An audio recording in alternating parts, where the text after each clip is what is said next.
Vamos então falar sobre fraturas, conforme prometido aí no final da última aula. Tipos de fraturas.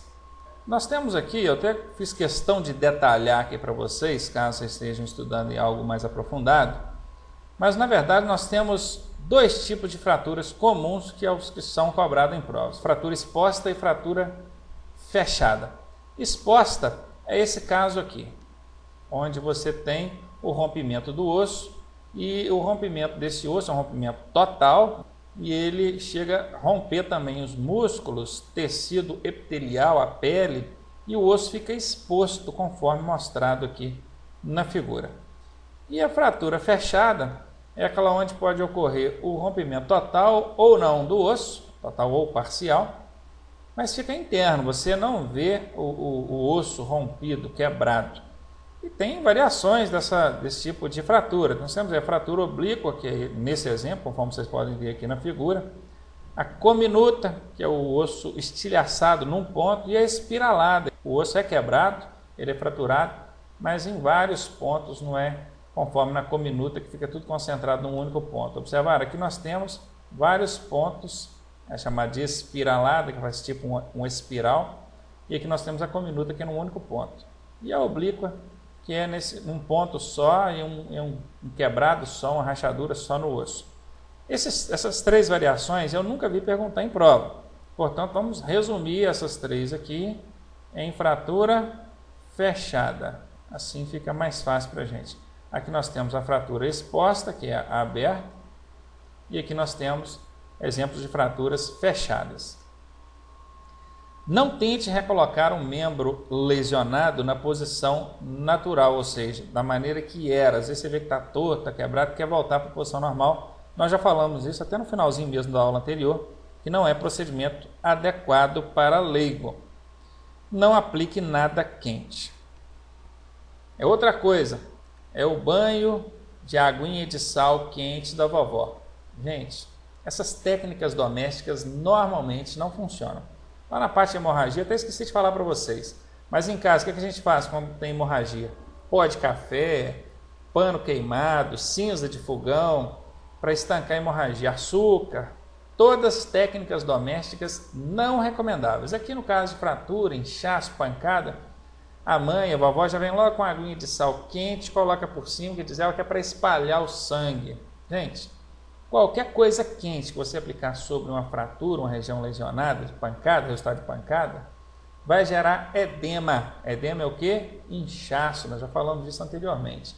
E vai aumentar a dor. Portanto, não faça isso. Gelo, tudo bem.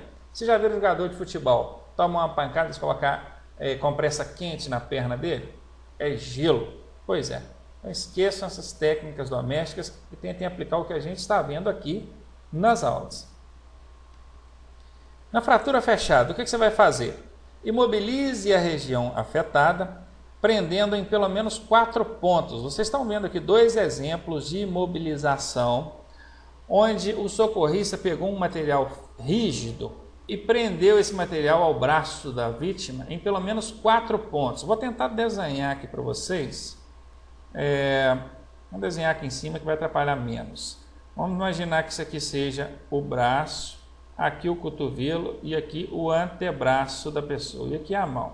Então vamos supor que ela teve uma lesão em um dos 2 ossos, que aqui no antebraço ela tem 2 ossos. Ela teve uma lesão, um rompimento aqui, num desses 2 ossos, quebrou. Você vai pegar um material rígido que ultrapasse a articulação que está abaixo. O que é a articulação que está abaixo da fratura? É aqui, ó, no punho. E a articulação que está acima, cotovelo. Então quebrou aqui, você não vai botar a tala só aqui não, você tem que botar a tala numa extensão que pegue toda essa região. E vai prender em no mínimo 4 pontos. Na articulação acima e na articulação abaixo. Abaixo da fratura e acima da fratura. Prendeu assim, pronto, está bem imobilizado. Essa é a técnica de imobilização. Aplique gelo para amenizar a dor e o inchaço, viram aí? Improvise uma tipóia para apoio do membro. A tipóia pode ser feita até mesmo com um pano dobrado, conforme no exemplo mostrado aí para vocês. Fratura aberta, aí no caso o osso quebrou, rompeu a carne, o músculo, a pele e o osso está exposto. Faça um curativo sobre o ferimento. Controle a hemorragia, porque se houve rompimento de pele, certamente pode ter sangramento, hemorragia. Controle os sinais vitais, pulso e respiração. Imobilize como nas fraturas fechadas. Os procedimentos é como se fossem fraturas fechadas, só que com esses 3 cuidados primários aí. Não tente recolocar o osso ou o membro lesado na posição natural. Aplicação de bandagem. Bandagem, gente, para quem não sabe, é isso aqui, ó, essas faixas, ataduras. As bandagens servem para imobilizar uma fratura, prender ali, né, as talas numa fratura. Servem também para prender um curativo, serve para fazer uma tipóia. Tem bastante utilidade, mas nós precisamos conhecer e saber aplicar aí a bandagem dentro das técnicas corretas, que é o que eu vou tentar mostrar para vocês aqui agora. Ao aplicar a bandagem, devemos observar os seguintes procedimentos. A região deve estar limpa e os músculos relaxados. Comece a enfaixar da extremidade para o centro, ou seja, da ponta dos dedos para o meio, nunca do meio para a ponta dos dedos. Enfaixar da esquerda para a direita, fazer um movimento da esquerda para a direita. Amputação de membro. Essa amputação de membro é o seguinte: tem uma questãozinha muito comum em prova que diz o seguinte: a pessoa foi fechar a porta do carro e prendeu o dedo, amputou o dedo da pessoa. O que fazer nesse caso? Aí, essa amputação quer dizer exatamente nesse sentido. Vamos ver aqui quais são os procedimentos em caso de amputação. Proteja o ferimento e controle a hemorragia. Nesse caso aqui é uma coisa até mais grave, parece que amputou foi a mão da pessoa, né? Pois é, proteja o ferimento com um gás, um pano limpo e controle a hemorragia. Tente fazer compressão no local ali para conter o sangramento. Envolver a parte amputada em panos limpos. Pegue a parte que foi amputada e envolva em pano limpo. Em seguida, coloque dentro de 2 sacos plásticos e coloque dentro, né, de um recipiente com gelo. Aqui na observação não foi colocado isso, né? Já fala, coloque dentro de 2 sacos plásticos e leve junto com a vítima para o hospital. Mas levar dentro de um recipiente com gelo. E por fim, uma observação: não coloque a parte amputada em contato direto com o gelo. Se você colocar a parte amputada direto no gelo, vai ocorrer que vai queimar os ligamentos e vai impossibilitar o reimplante dessa parte amputada. Por isso que aqui ainda fala, colocar em 2 sacos plásticos. 2 por quê? Que é para não ter a menor chance de entrar líquido, água, ou não pode entrar dentro do plástico aqui e ter contato com a parte amputada. Toma cuidado com o colocar direto no gelo. E a resposta dessa questão que eu estou falando nem tem gelo. Vai falar envolver em pano limpo, mas não fala colocar no gelo, assim como eu também não disse aqui, né? No slide eu disse verbalmente, mas escrito não está aqui na figura. Colocar no gelo sim, gente. Correto, não pode colocar direto no gelo. Lá eles já fizeram isso na questão justamente para tentar te pegar, né? Parece que na letra A eles colocaram assim, colocar no gelo, só. Olha, colocar no gelo nos leva a entender que em contato direto com o gelo, está errado. E mais embaixo nós temos, né, a alternativa que diz envolver em uma gaze limpa, gaze ou pano limpo e levar junto a pessoa para o hospital. Aí está certo, envolver na gaze é um dos procedimentos aí. Só que a gente ainda fala envolver na gaze, colocar em 2 sacos plásticos, depois colocar no gelo, para depois então levar com a vítima para o hospital. Tome cuidado para não pular nenhum desses passos, dessas etapas. Coloca no gelo, mas peraí, colocou no plástico? Se não colocou, não pode colocar no gelo. Cuidado, que é uma pegadinha que tem caído em prova e já alertando vocês quanto a isso aí. Queimaduras.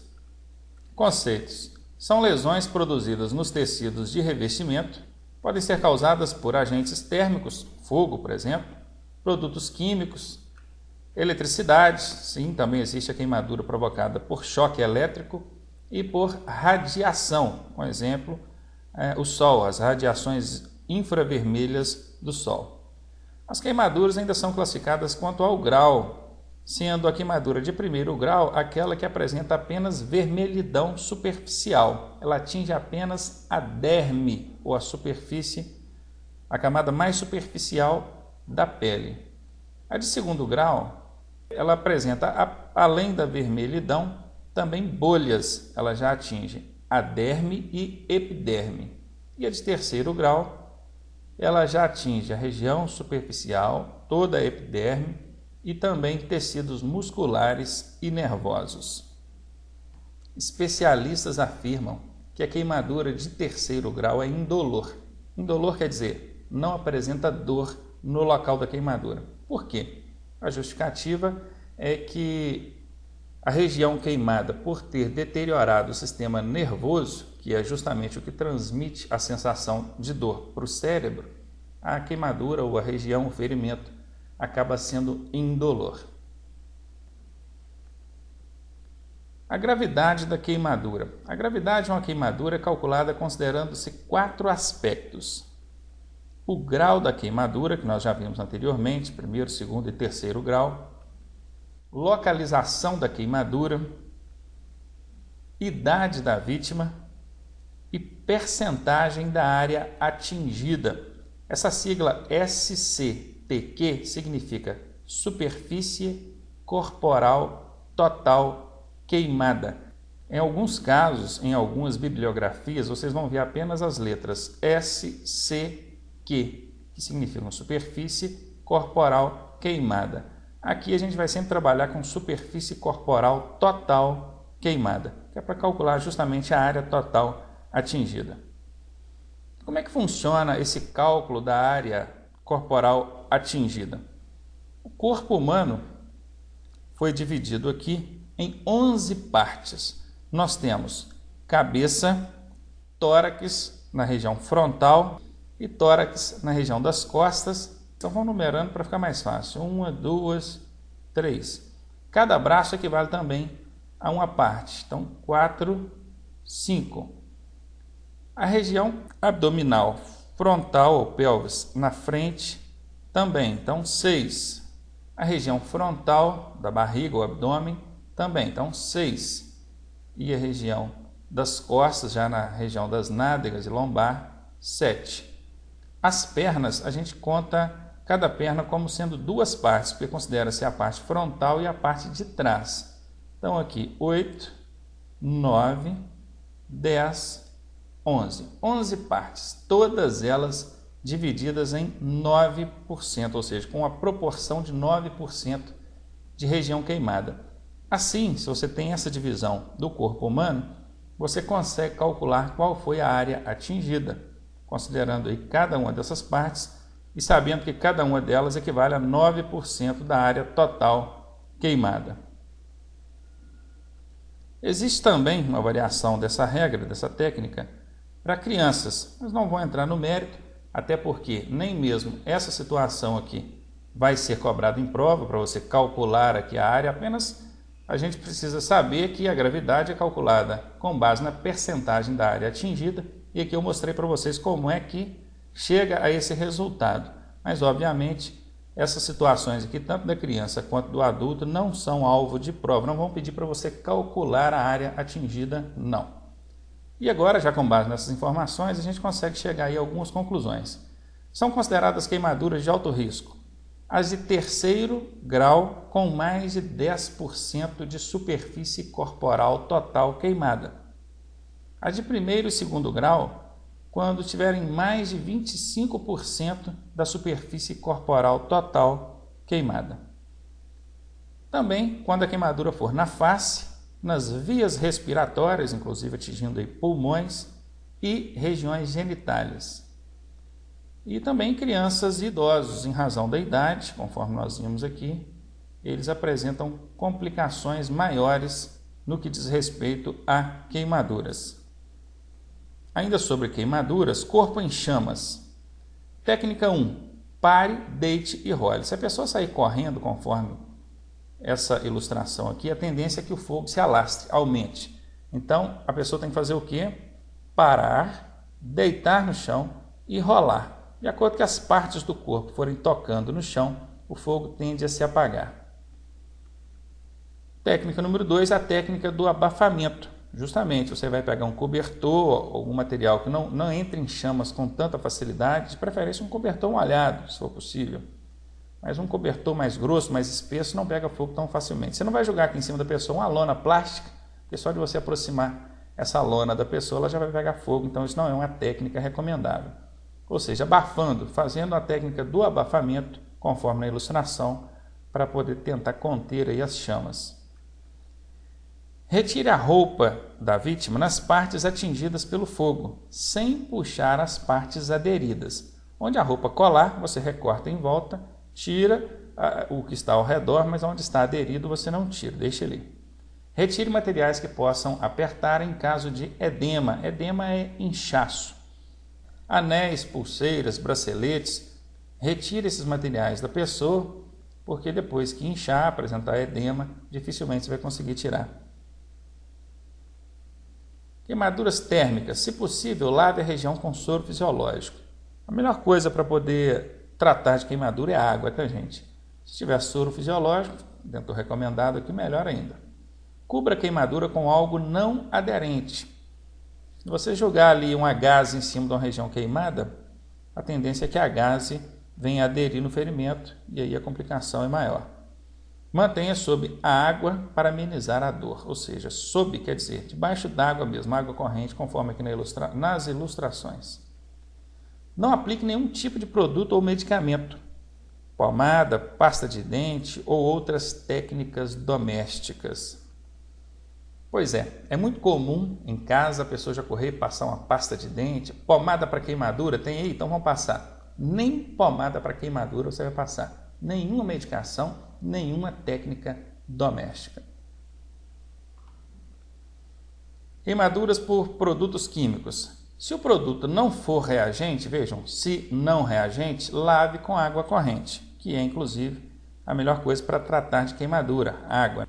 Se reagente, se é um produto que entra em reação quando em contato com a água, você não vai jogar água, você vai limpar com um pano seco. Cubra a região atingida, curativo estéril, quer dizer, um curativo limpo, esterilizado. E, se possível, guarde a amostra da substância para apresentar para a equipe médica ou socorro especializado. Queimadura nos olhos. Lave os olhos em água corrente por, no mínimo, 15 minutos. Cubra com curativo úmido e estéril, ou seja, limpo, esterilizado. Volte a umedecer o curativo a cada 5 minutos. Queimadura por choque elétrico. Reconheça a cena e acione, se necessário, a companhia energética local. Esse reconhecer a cena quer dizer observar, analisar a situação para evitar que você também seja eletrocutado. Não coloque a mão na vítima, óbvio, pois ela está eletrocutada. Desligue a corrente elétrica ou remova com material não condutor de energia, material plástico, por exemplo. Gente, é claro que há situações, por exemplo, uma rede de alta tensão, que você não vai tentar remover cabo não, até porque uma pessoa que toma um choque de alta tensão, as chances dela sobreviver são mínimas.